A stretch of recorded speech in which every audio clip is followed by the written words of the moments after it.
মাস এটা অত্যন্ত মর্যাদাশীল একটি মাস। নবী করিম সাল্লাল্লাহু আলাইহি ওয়াসাল্লাম এই মাসের নামকরণ করার সময় শুধুমাত্র শাবান বলতেন না, বরং বলতেন আশ-শাবানুল মুআজ্জাম, আজিম থেকে, যে সম্মানিত শাবান মাস। সুবহানাল্লাহ। এই শাবান মাস কেন সম্মানিত? শাবানকে, এই মাসকে কেন সম্মানিত করা হলো? হযরত আনাস রাদিয়াল্লাহু তাআলা আনহু থেকে বর্ণিত, তিনি বলেন,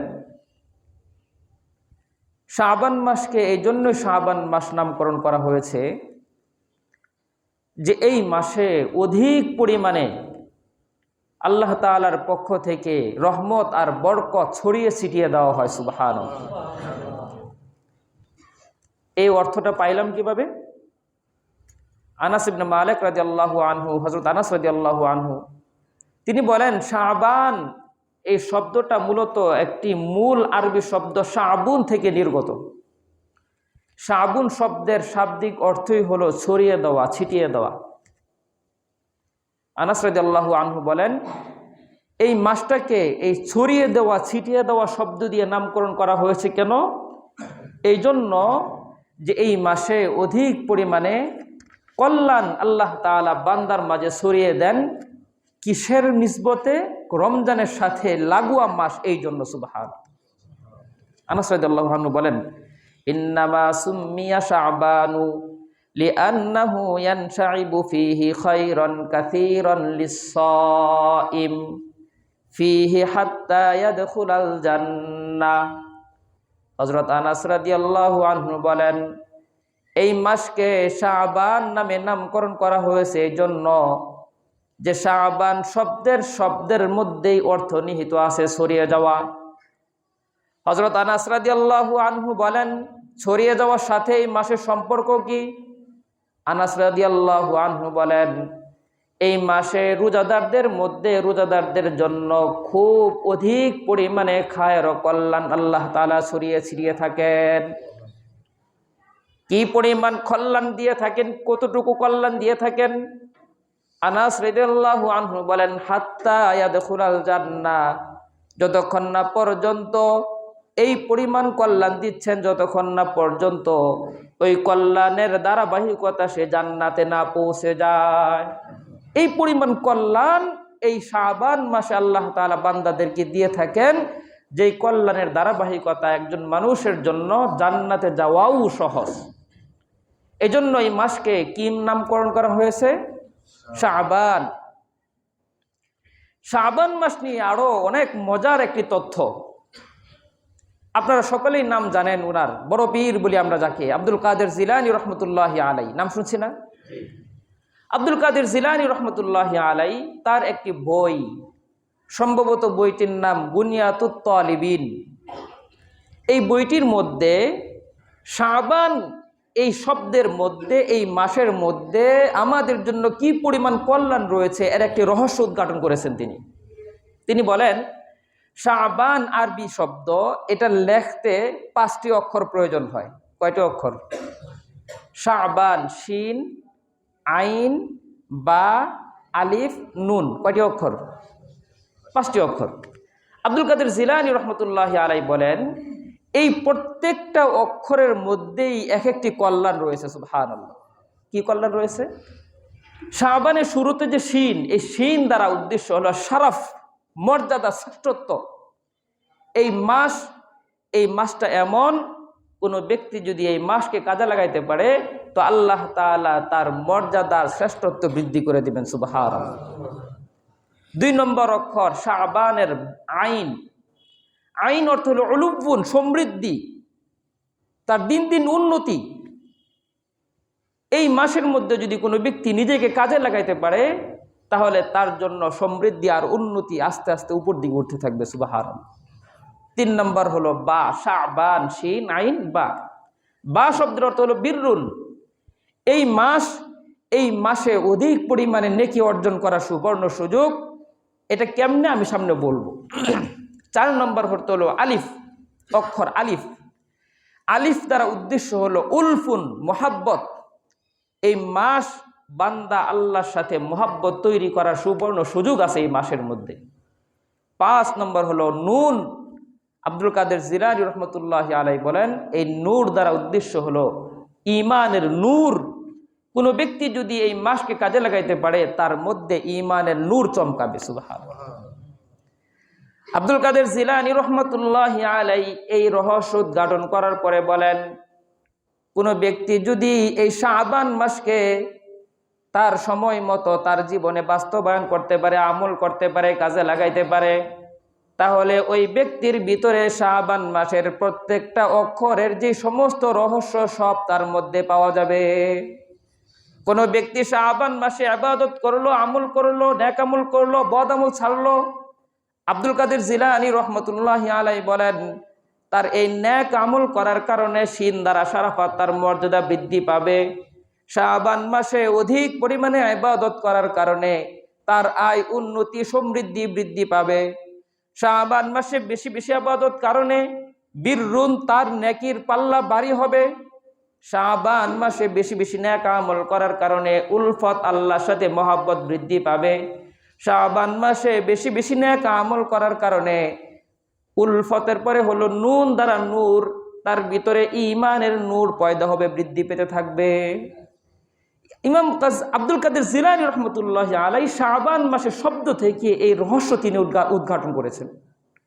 এই জন্য মোহতারাম হাজিরিন, শাবান মাস এইটার জন্য যদিও বিগত সপ্তাহের মধ্যে আলোচনা করেছিলাম যে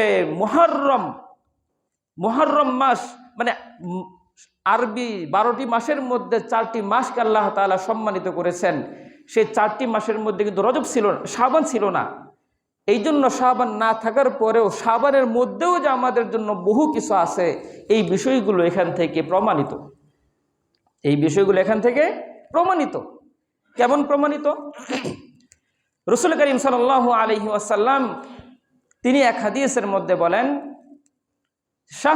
শাহরু রমাদান হুয়া শাহরুল্লাহ ওয়া শাহরু শাবান হুয়া শাহরি, আও কামা ক্বালা আলাইহিস সালাতু ওয়াসসালাম। নবী আলাইহিস সালাতু ওয়াসসালাম বলেন, রমজান মাস এটা তো আল্লাহর মাস, আর শাবান মাস এটা হলো আমার মাস। সুবহানাল্লাহ। নবী যে শাবান মাসকে কার মাস বলেছেন? এই কথাটাকে আমাদের কাছে মনে হচ্ছে খুব হালকা মনে হচ্ছে যে নবীজি নিজের মাস বলেছেন। এটা একটা দৃষ্টান্ত দেই।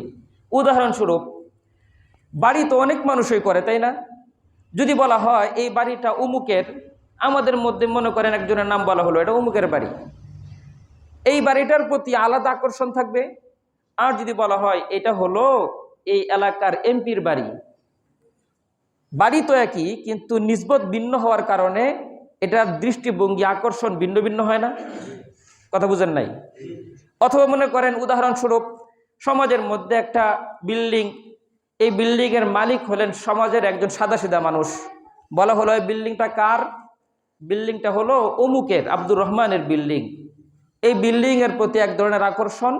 কিন্তু যদি পরক্ষণে বলা হয় শুনো এই বিল্ডিং এ কিন্তু এই এলাকার এমপি সাহেবও থাকেন, তখন এই বিল্ডিং এর প্রতি দৃষ্টিভঙ্গি এক থাকবে না ভিন্ন হবে? যার দিকে সম্পৃক্ত হচ্ছে তার মর্যাদার বিবেচনায় যাকে সম্পৃক্ত করা হচ্ছে তার মর্যাদাও বৃদ্ধি পেয়ে যায়। সুবহানাল্লাহ। নবীজির মর্যাদা আকাশচুম্বী, নবীজির মর্যাদার সীমানা নাই। নবীজির সাথে যে জিনিসটাই লাগবে সেটাও নবীজির শানের মতো সম্মানিত হয়ে যাবে। সুবহানাল্লাহ। রাসূল করিম সাল্লাল্লাহু আলাইহি ওয়াসাল্লাম বলেন, শুনো 12টি মাসের মধ্যে সব মাসের তুলনায় শাবান মাসের মর্যাদা কেমন জানো? শাবান মাসের মর্যাদা হলো যেমনি ভাবে সমস্ত মানুষের উপরে আমার মর্যাদা বেশি, ঠিক তদ্রূপ অন্যান্য 11 মাসের তুলনায় এই শাবান মাসের মর্যাদা তত বেশি। সুবহানাল্লাহ। এই জন্য তো নবীজি নিজের মাস বলেছেন। নবীজি শাবান মাসকে নিজের মাস কেন বলেছেন? নিজের মাস কেন বলেছেন?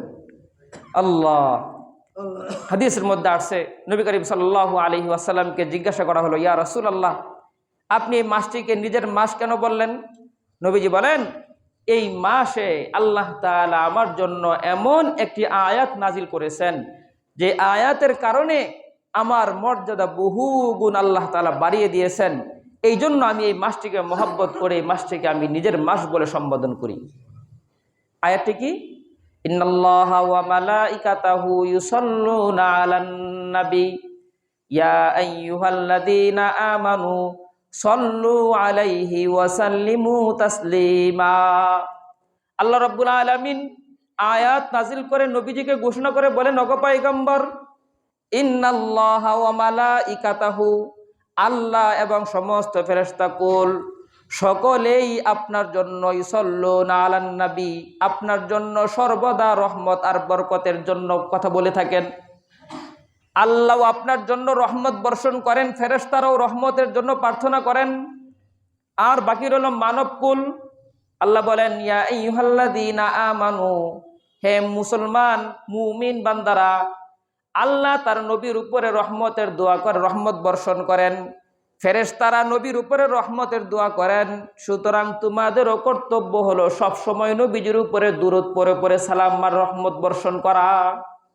নবীজি বলেন, এটা আল্লাহর পক্ষ থেকে আমার জন্য এক্সট্রা হাদিয়া। আমি এত খুশি হয়েছি যে এই খুশির কারণে আমার মর্যাদাও বেড়ে গেছে এই আয়াতের কারণে। আর এই আয়াত নাজিল যেই মাসে হয়েছে সেই মাসটাই হলো শাবান মাস। সুবহানাল্লাহ। এই জন্য নবী আলাইহিস সালাতু ওয়াস সালাম শাবান মাসকে খুব মহব্বত করতেন। শাবান মাসকে কি করতেন? মহব্বত করতেন। শাবান মাসকে নবীজি মহব্বত করার অনেকগুলো দিক আছে, অনেকগুলো দিক আছে, যেই দিকগুলো এখন বলবো। আর এখান থেকে আমরা সবক নিব যে এখানে আমারও করণীয় আছে। আল্লাহ, নবী আলাইহিস সালাতু ওয়াস সালাম শাবান মাস যখন আসতেন তার অবস্থা কেমন হতো, কেমন মহব্বত করতেন?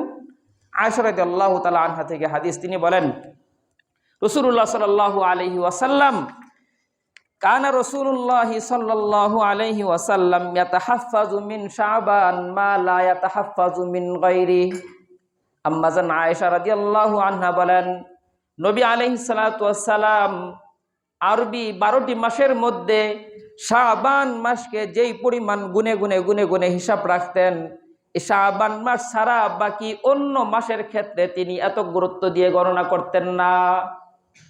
নবীজি এই শাবান মাসে, ওই যে নবীজির কাছে খুব মহব্বতের মাস, কি করতেন নবীজি? 1 নাম্বার, নবীজি এই মাসটাকে খুব গুনে গুনে রাখতেন, খুব গুনে গুনে রাখতেন। আজকে কয় তারিখ, কালকে কয় তারিখ, কতদিন পর্যন্ত গুনতেন। শেষে ওই হাদিসের মধ্যে আসছে, সুম্মা ইয়াসিলাহু বিরমাদান, এমনভাবে গুনতে গুনতে গুনতে গুনতে একদম রমজান পর্যন্ত তিনি পৌঁছে যেতেন। উদ্দেশ্য হলো রমজানের আগাম প্রস্তুতি নিতেন। কি করতেন? আজকে যদি হিসাব করেন যে আজকে শাবানের 3 তারিখ, আজকে শাবানের কয় তারিখ? 3 তারিখ, কালকে 4 তারিখ, পরশুদিন 5 তারিখ, গুনতেছেন গুনতেছেন গুনতেছেন। শুধুই কি তারিখ গুনা উদ্দেশ্য, নাকি রমজানের কয়দিন আছে সেটাও বের হয়ে যাবে? কথা বুঝেন নাই? আপনি গুনতে গুনতে গুনতে গুনতে 20 পর্যন্ত গুনে ফেললেন, তার মানে রমজানের আর কয়দিন আছে? 10 দিন। গুনতে গুনতে 25 পর্যন্ত গুনলেন, তার মানে রমজানের আছে কয়দিন? 5 দিন। গুনতে গুনতে 28 তারিখ গুনে ফেলছেন, রমজানের আছে 1 দিন। 29 তারিখ, আজকেই রমজান হতে পারে। রমজানের শাবানের এই তারিখ গণনা করা, এটা শুধুই তারিখ গণনা করার জন্য নয়, বরং এটা হলো রমজানের আগাম প্রস্তুতি নেওয়ার জন্য। কিসের জন্য? রমজানের আগাম প্রস্তুতি। আমাদের সমাজে দেখবেন বড় বড় কোনো ইভেন্ট, আয়োজন, অনুষ্ঠান থাকলে সেক্ষেত্রে মানুষ তারিখ গণনা করে, করে কিনা? ছেলের জন্মবার্ষিকী, তারিখ গুনতে থাকে, আর মাত্র 10 দিন বাকি আছে অনুষ্ঠান, আর মাত্র 15 দিন বাকি আছে, ছুটি নিতে হবে, বাড়িতে ছেলের জন্মদিন আছে না এরকম? এখন তো এই ধরনের দিবস উপলক্ষ অভাব নেই, এমনকি বিবাহ বার্ষিকী পর্যন্ত তারা কি করে? কথা বুঝেন নাই? বাবা মৃত্যুবার্ষিকী, আর মাত্র 5 দিন বাকি, আর মাত্র 10 দিন বাকি, গুনে না? এই বিশেষ বিশেষ দিনগুলোকে গুনতে থাকে গুনতে থাকে। এই তো আর 1 মাস পরে আমার ছেলের জন্মদিন হবে, 1 মাস পরে আমার বাবার মৃত্যুবার্ষিকী, গুনতে থাকে। আর মাত্র 10 দিন আছে, আর মাত্র 9 দিন আছে, 5 দিন আছে, অমুক দিন দোয়া করাইতে হবে, হ্যান করতে হবে, তেন করতে হবে, আমার ছেলের জন্মদিন উপলক্ষে অনুষ্ঠান করতে হবে, নাচ গানের ব্যবস্থা করতে হবে, তারিখ গুনতে থাকে। আছে না এগুলো? সামনে যদি আকর্ষণীয় কোনো বস্তু থাকে, সেটার জন্য যদি আমরা তারিখ গণনা করতে পারি, মুমিনের কাছে রমজানের চেয়ে অধিক আকর্ষিত বস্তু আর কি হতে পারে? নবী আলাইহিস সালাতু ওয়াস সালাম এই রমজানের আগের মাস যখন চাঁদ উঠতো, তখন থেকেই তিনি তারিখ গুনতেন, এত পরিমাণ গুনতেন। আম্মা জান আয়েশা রাদিয়াল্লাহু আনহা বলেন যে অন্য 11 মাস নবীজিকে এত গুরুত্ব দিয়ে কখনোই শাবান মাসের মতো তারিখ গুনতে দেখি না। সুবহানাল্লাহ।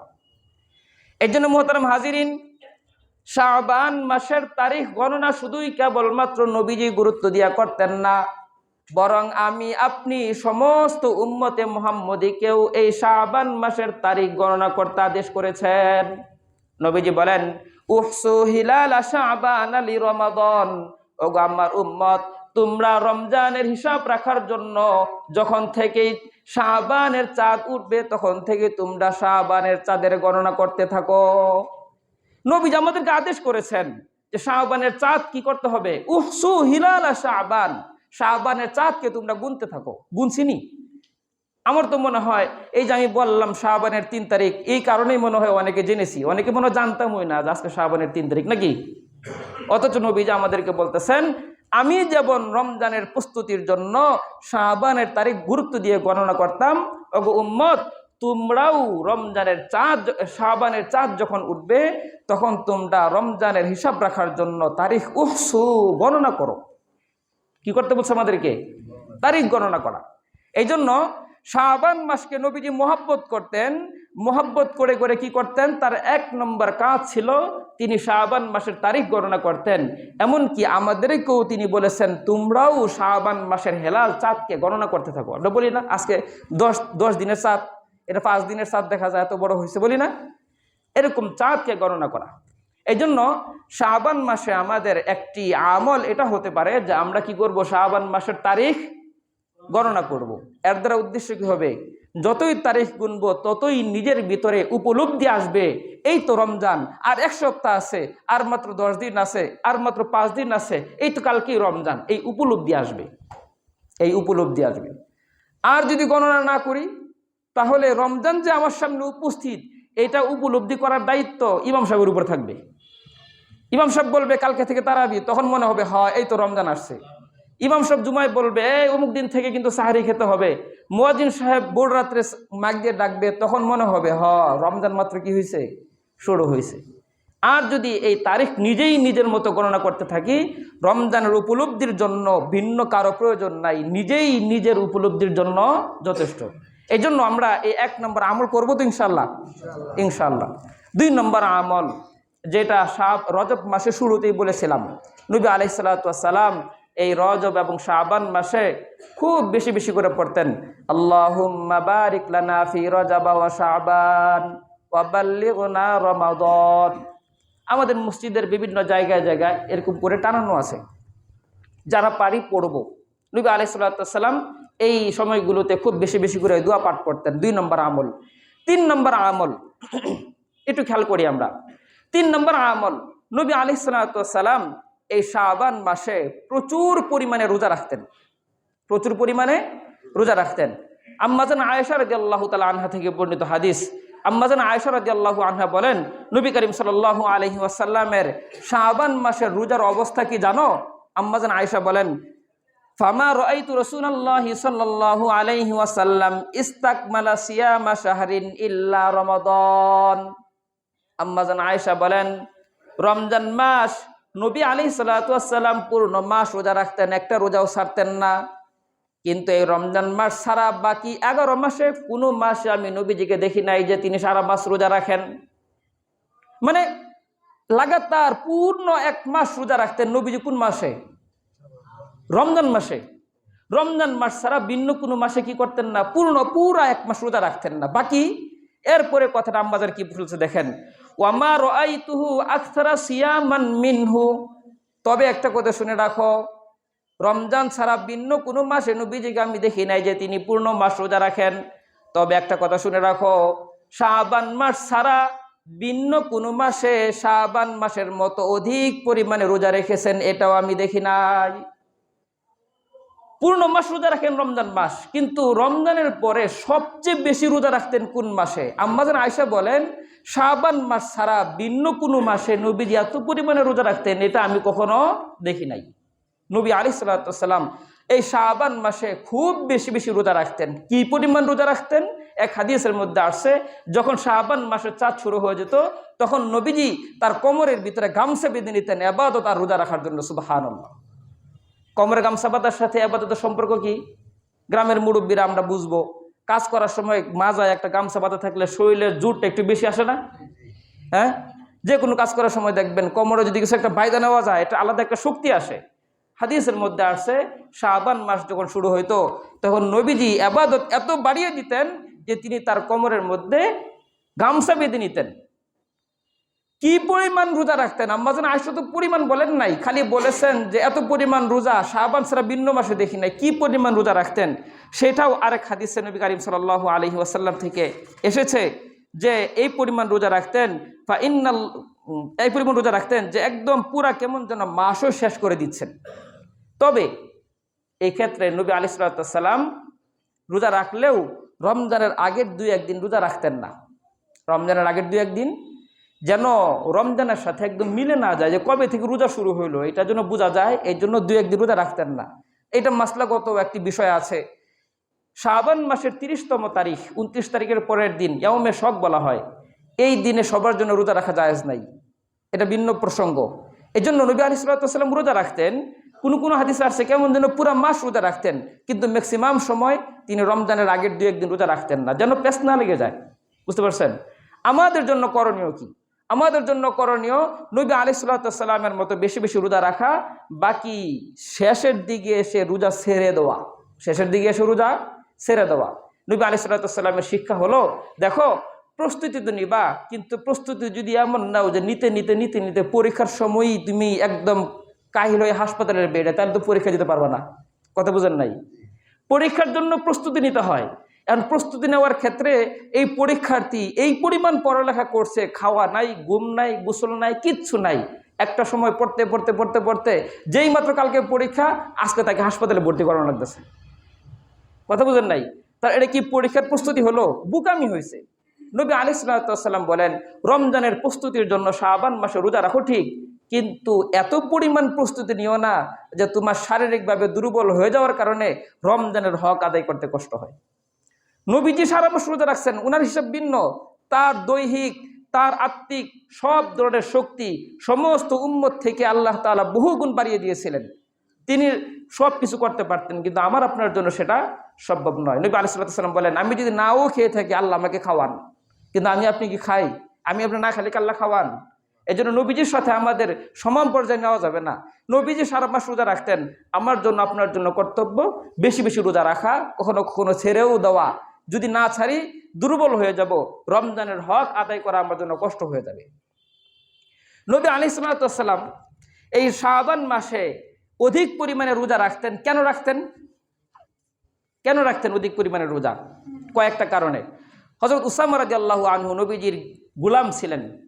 উসামা রাদিয়াল্লাহু আনহু তিনি বলেন, নবী আলাইহিস সালামকে একদিন আমি প্রশ্ন করলাম, ইয়া রাসূলুল্লাহ লাম আরাকা তাসুমু শাহরান মিনাশ শুহুরি মা তাসুমু মিন শাবান। ইয়া রাসূলুল্লাহ, রমজানের পরে শাবান মাসে আপনি যেই পরিমাণ রোজা রাখেন, রমজান ছাড়া ভিন্ন কোনো মাসে তো এত পরিমাণ রোজা রাখতে দেখি না। কথা বুঝেন নাই? কৌতূহল হলো না তখন আলোচনায় যে নবী যে শাবান মাসে খুব পরিমাণে রোজা রাখতেন। কেন রাখতেন এত পরিমাণে রোজা?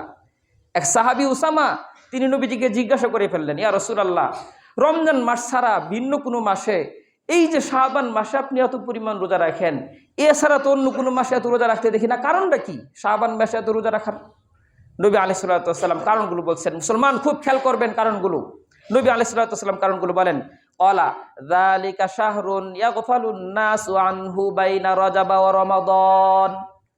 আল্লাহ রাসূল সাল্লাল্লাহু আলাইহি ওয়াসাল্লাম বলেন, শাবান মাস আমি গুরুত্ব দিয়ে বেশি করে রোজা রাখতাম এই কারণে যে তার 1 নম্বর কারণ হলো মুসলমান মুমিন বান্দারা রজব আর রমজান এর মধ্যবর্তী এই শাবান মাসে অধিক পরিমাণে উদাসীন থাকে। কি থাকে মুসলমান? উদাসীন। মানুষের এই উদাসীনতা ভাঙ্গার জন্য আমি রোজা রাখতাম। মানুষ কিভাবে এই রজব আর শাবান মাসের মধ্যে উদাসীন থাকে? এটা কিন্তু 1 নম্বর কারণ নবীজি অধিক পরিমাণে রোজা রাখার। আরো কারণ আছে বলবো। মানুষ কিভাবে উদাসীন থাকে? 2টা ব্যাখ্যা। শাবান মাসে মানুষ উদাসীন থাকার কারণ 2টা ব্যাখ্যা। 1 নম্বর ব্যাখ্যা হলো, আমরা যখন রজব মাসের আলোচনা করছি, আরে খোদা রজব মাসকে নবীজি নিজেই একটি সম্মানিত মাস বলেছেন। হ্যাঁ, আল্লাহ কুরআনেও বলে দিয়েছেন 4টি মাস সম্মানিত। রজব মাস দেখা যায় বিশাল, এরপরে শাবানের পরে তো আবার রমজান, আগেও সম্মানিত মাস, পরেও সম্মানিত মাস, মাঝখানে আইসা মনে করে থাক না রমজানটা আসুক, এরপরেই নামাজটা শুরু করি, আছে না?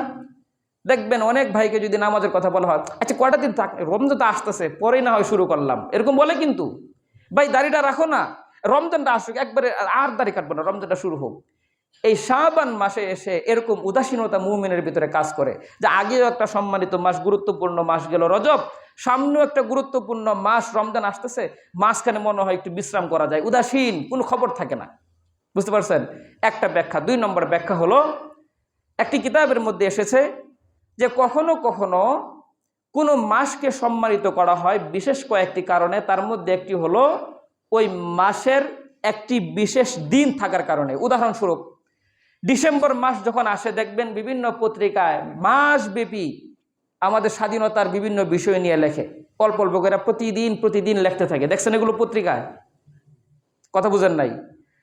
মার্চ মাস যখন আসে তখন দেখবেন সারা মাস পত্রিকার মধ্যে একটা কলমই থাকে, স্বাধীনতা স্বাধীনতা স্বাধীনতা। দেখছেন এগুলো? ফেব্রুয়ারি মাস যখন আসে সারা মাস দেখবেন ভাষা ভাষা ভাষা আন্দোলন ভাষা আন্দোলন, প্রত্যেক দিন কিছু না কিছু লেখা থাকে। তার মানে উদ্দেশ্য কি? ফেব্রুয়ারি মাস পুরোটাই কি ভাষা ভাষা আন্দোলন হয়েছিল তো কয়দিন? একদিন, 21শে ফেব্রুয়ারি। ওই 21শে ফেব্রুয়ারির কারণে পুরা ফেব্রুয়ারির মাসটাকে কি করা হচ্ছে? সম্মান করা হচ্ছে। মার্চ মাস আসলে স্বাধীনতার বিভিন্ন কথা প্রতিদিন লেখা হয়। তার মানে কি স্বাধীনতা কি মার্চ মাসে প্রতিদিন হয়েছিল? স্বাধীনতা অর্জন হয়েছিল মার্চের একদিনে, 26 তারিখ। উদ্দেশ্য ওই 26 তারিখকে নিয়ে পুরো মাসটাকে কি করা হয়? আলোচনার মধ্যে আনা হয়। ডিসেম্বর মাস, ডিসেম্বর আসলেই বিজয়ের কথা খালি লেখা হয়, খালি লেখা হয়। উদ্দেশ্য কি? ডিসেম্বরের প্রতিদিন বিজয় অর্জন হয়েছে। বিজয় অর্জন হয়েছে একদিন, 16 তারিখ, কিন্তু ওই একদিনের সম্মান পুরো ডিসেম্বরকে দেওয়া হয়, তাই না? মুহতারাম হাজিরিন, একই কথা শাবান মাসের মধ্যে শাবানকে যতগুলো কারণে সম্মানিত করা হয়েছে তার মধ্যে একটা উল্লেখযোগ্য কারণ হলো লাইলাতুন নিসফি মিন শাবান, শাবান মাসের অর্ধ রজনী, অর্থাৎ শবে বরাত। আমরা কি যেটা বলি কি শবে বরাত, এই শবে বরাত শাবান মাস সম্মানিত হওয়ার একটি বড় কারণ। ওই কিতাবের মধ্যে লিখেছে কখনো কখনো যেই দিনের উসিলায় মাস সম্মানিত হয়, মানুষ ওই দিনের মধ্যে ডুবে থাকার কারণে পুরা মাসের খবর থাকে না। মিলে? আমাদের সাথে মিলে না? যেই দিনের কারণে মাসকে সম্মানিত করা হয়েছে ওই মাসের প্রতি, ভুল বলছি, যেই দিনের কারণে মাসকে সম্মানিত করা হয়েছে ওই দিনের প্রতি অতি আগ্রহের কারণে সারা মাস আর আমাদের কোনো খবর থাকে না। যেমন শাবান মাস, শাবান মাসের রজব, শবে বরাত একটা মূল্যবান দিন। শবে বরাতের সময় দেখবেন এই রাত্রের বেলাও 3 তলা পর্যন্ত ভরে যাবে, ভরবে না? একটা সম্মানিত রাত, সম্মানিত দিন। এই দিন যে শাবান মাসের একটা দিন সম্মানিত, এই দিনটার জন্য আমাদের যত সব আগ্রহ, বাকি আগে পরে কোনো খবর নাই, বাকি আগে পরে কোনো কি নাই, সব জমায়েত হয়ে দিয়ে শবে বরাতের রাত্রে নামাজ পড়ে একদম সব অর্জন করে ফেলবো। ওই কিতাবের মধ্যে লেখছে শাবান মাসে মানুষ উদাসীন থাকার 2 নম্বর ব্যাখ্যা, যে মানুষ ওই এক রাত্রে আগ্রহ নিয়ে ইবাদত করার জন্য মুখিয়ে থাকে, আর বাকি দিনগুলো কোনো খবর থাকে না। আসেনি আমাদের সমাজে এগুলো? শবে বরাতের রাত্রে যারা আসবে, এখন প্রতি ওয়াক্তে কি তারা সবাই আসে? বুঝেন নাই? শবে বরাতের রাত্রে যারা যারা মসজিদে আসবে তারা সবাই কি 5 ওয়াক্ত আসে? তার মানে কি বোঝা গেল? সবাই আগ্রহ নিয়ে ওই এক রাত্রে আসে, কিন্তু আগে পরে রাত্রগুলো কোনো খবর নাই, উদাসীন উদাসীন। নবী আলাইহিস সালাম বলেন এই মাসটাকে উদাসীন, এই জন্য আমি এই মাসটাকে গুরুত্ব দিয়ে পুরা মাস অধিক পরিমাণে রোজা রাখি। আমাদের সমাজে এই উদাসীনতা আসেনি? যদি থাকে আমরাও নবীজির সাথে মিলিয়ে এই উদাসীনতা দূর করার জন্য বেশি পরিমাণে রোজা রাখবো। নবীজি এই মাসে বেশি পরিমাণে রোজা রাখতেন, একটা কারণ পাইলাম। 2 নম্বর কারণ নবী আলাইহিস সালাম বলেন ওয়াহুয়া শাহরুন তুরফাউল আমালু ফীহি ইলা রাব্বিল আলামিন। শাবান মাস হলো এমন মাস যে এই মাসে মুমিন বান্দার আমলের বার্ষিক রিপোর্ট আল্লাহর কাছে পেশ করা হয়। আমি আপনি সারা বছর কি করলাম, এই বার্ষিক আমলের রিপোর্ট, বদ আমল খারাপ আমল, এই রিপোর্ট, বার্ষিক রিপোর্ট পেশ করা হয় কোন মাসে? শাবান মাসে। নবী আলাইহিস সালাম বলেন ফাআহাব্বু আন ইউরফা আমালি ওয়া আনা সাইমুন, আর আমি এটা পছন্দ করি যে আল্লাহর কাছে আমার আমল নামা পেশ করা হবে এমন ভাবে যে আমি তখন রোজা রাখতেছি, তখন আমি কি করতেছি? উদ্দেশ্য কি? মুহাক্কিকিনে কেরাম এটার রহস্য উদ্ঘাটন করেছেন যে আল্লাহর কাছে আমল নামা পেশ করার সময় বান্দা রোজা থাকার এর ভিতরে সম্পর্ক কি? এর ভিতরে সম্পর্ক হলো আদালতে যখন আসামিকে তোলা হয়, ওই আসামি যদি শারীরিকভাবে অসুস্থ থাকে, দুর্বল থাকে, তখন তার শাস্তির ভিতরে একটু কমতি দেওয়া হয় না, সহলত করা হয় না? কথা বুঝেন নাই? তাকে যদি শাস্তি নাও কমানো যায়, অন্তত পক্ষে মুলতবি করা হয়, তাকে 1 মাস পরে রিমান্ড দাও, এখন সে অসুস্থ, তাকে আগে চিকিৎসা করাও, আছে না? নবীজি আমল আল্লাহর কাছে পেশ করার সাথে রোজার সম্পর্ক এটাই যে মানুষ যখন রোজা রাখবে তার চেহারার ভিতরে একটি ক্লান্তির ছাপ পরিলক্ষিত হবে, শারীরিক দুর্বলতার রূপ দেখা যাবে। ওই অবস্থা যদি আল্লাহর কাছে আমল নামা যায়, আল্লাহ বলবেন কার আমল নামা? এটা হলো মাসকান্দার অমুকের আমল নামা। ওই বান্দার দিকে তাকিয়ে বলবেন এই বেটা তো না খাইতে খাইতে মরে যেতেছে। আল্লাহর দয়া বর্ষবর্তী হয়ে আল্লাহ তাআলা বলবেন এই বান্দাকে ছেড়ে দাও, সুবহানাল্লাহ।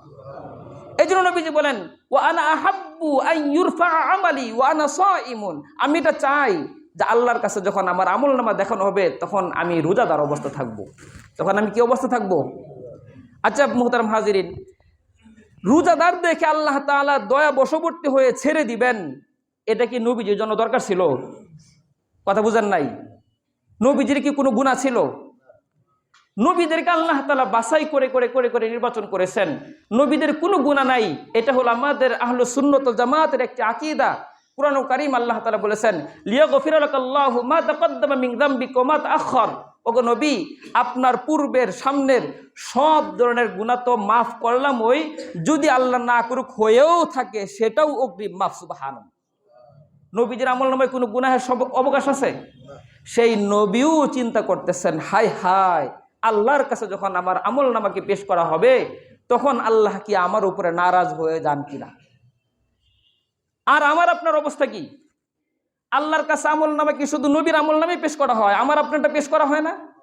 আমার আপনার আমল নামার যখন এই বার্ষিক রিপোর্ট আল্লাহর কাছে পেশ করা হবে তখন তো আমার আপনার পিছনের গুনার অভাব নাই, বরং সামনেও গুনার অনেক সম্ভাবনা আছে। বহু গুনার নিয়ত করে বসে রয়েছি আমরা, গুনার নিয়ত করে বসে রয়েছি না? কালকে এই কাজ করবো, অমুক দিনে কাজ করবো, অমুক দিনে অমুক জায়গায় ঘুরতে যাবো, অমুক জায়গায় গানের আড্ডা দিব। পিছনে তো গুনার অভাব নাই, বরং সামনেও গুনার জন্য কি করে রাখছে? বহুত নিয়ত করে রাখছে। নবীজির যদি এই চিন্তা আসতে পারে আমার আমল নামা আল্লাহর কাছে পেশ করা হবে, আল্লাহ যদি নারাজ হয়ে যান, আর আমি আপনি কি করতেছি? কথা বলেন, আমি আপনি কি করতেছি? আমাদের আমল নামা আমলের পরিমাণ তো গুনাহের তুলনায় একদম শূন্যের কোঠায়।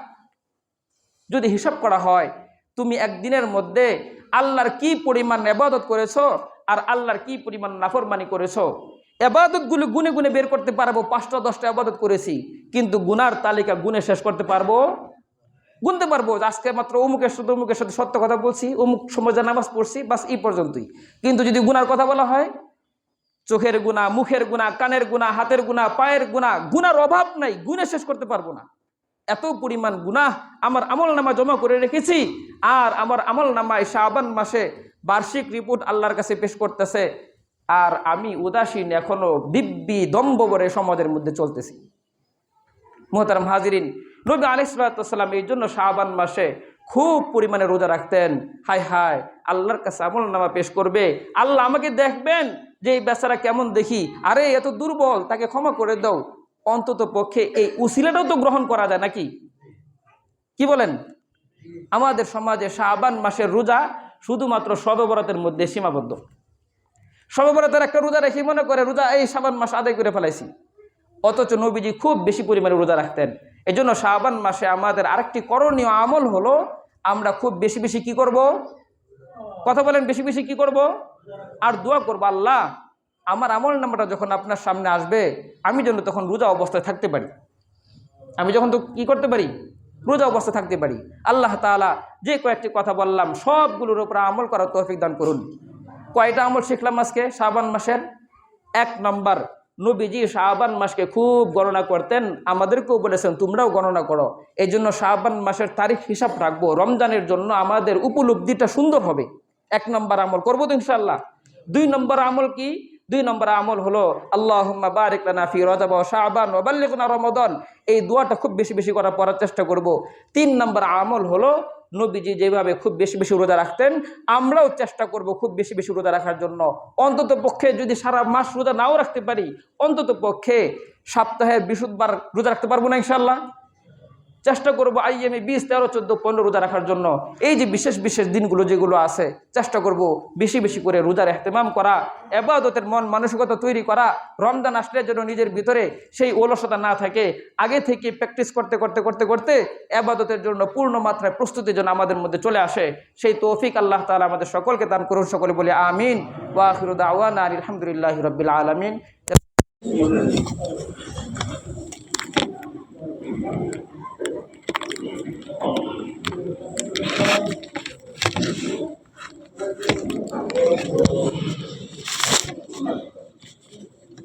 Right,